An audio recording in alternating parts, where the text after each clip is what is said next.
Good morning and welcome to another Thursday's Thought for the Day. In just a moment I'm going to read Psalm 63, but just as a way of a little introduction, this was written by David during another low point in his life, and it's thought that the reference to the desert is most likely a literal reference rather than a metaphorical one, with David possibly having fled to the desert of Judah, and there he struggles with hunger and thirst. But in this psalm, he insists that if he can draw on his relationship with God, his hunger and his thirst will be fully satisfied. So here's Psalm 63. You, God, are my God. Earnestly I seek you. I thirst for you. My whole being longs for you. In a dry and parched land where there is no water. I have seen you in the sanctuary and beheld your power and your glory.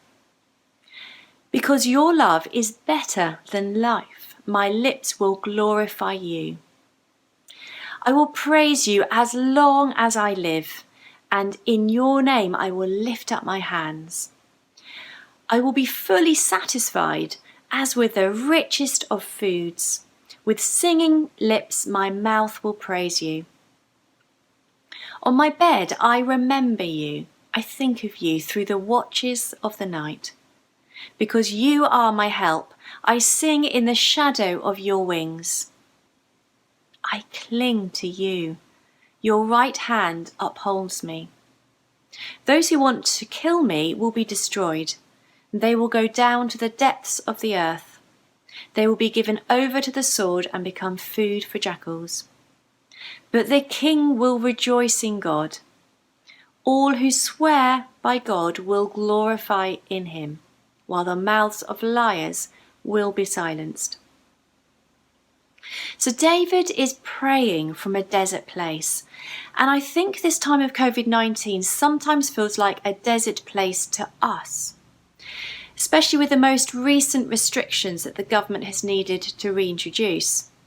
Loved ones that we can't easily see. We can't hug that many people.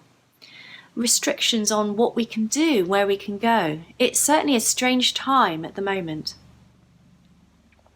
And the desert gives us a very vivid metaphor. Dry, parched land devoid of water. And in this country, through the hottest of summers, it's probably the only an inkling that we can see of what it is like to be in this dry, parched desert land.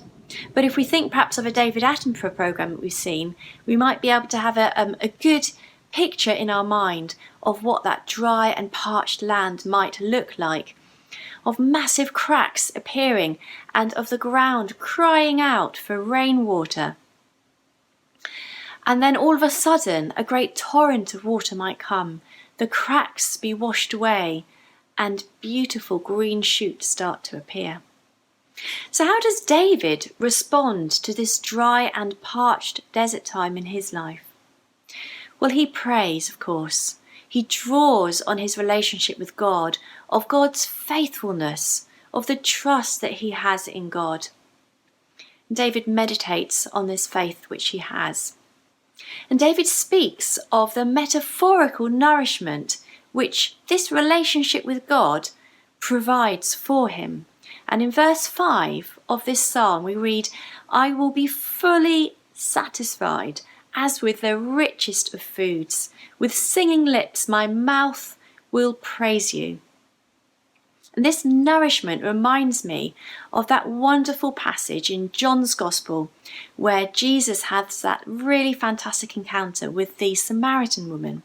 So I'm just going to read a couple of verses from John chapter 4, talking about this spiritual thirst which each one of us has and which only Jesus can fully quench. Everyone who drinks this water will be thirsty again. But whoever drinks the water that I give him will never thirst. Indeed, the water I give him will become in him a spring of water welling up to eternal life. So as we perhaps struggle with physical, emotional or relationship things that we feel really starved of at this time, perhaps today we can just spend some time drawing on what David is teaching us through this psalm, of spending time with God, of seeking God and his nourishment. Perhaps we can pray and ask God to nourish us and to provide for all of our needs. And then we can take a few of the verses from this psalm to really spend some time praying through it and meditating on these words.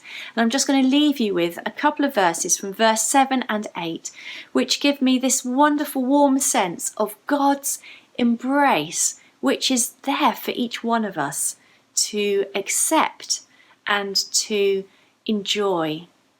So verses 7 to 8 read, "Because you are my help, I will sing in the shadow of your wings. I cling to you. Your right hand upholds me." Isn't that a wonderful image of an embrace with God, or an embrace with Jesus? So I'll leave you with that thought and pray that you have a wonderful and blessed day today. Bye-bye.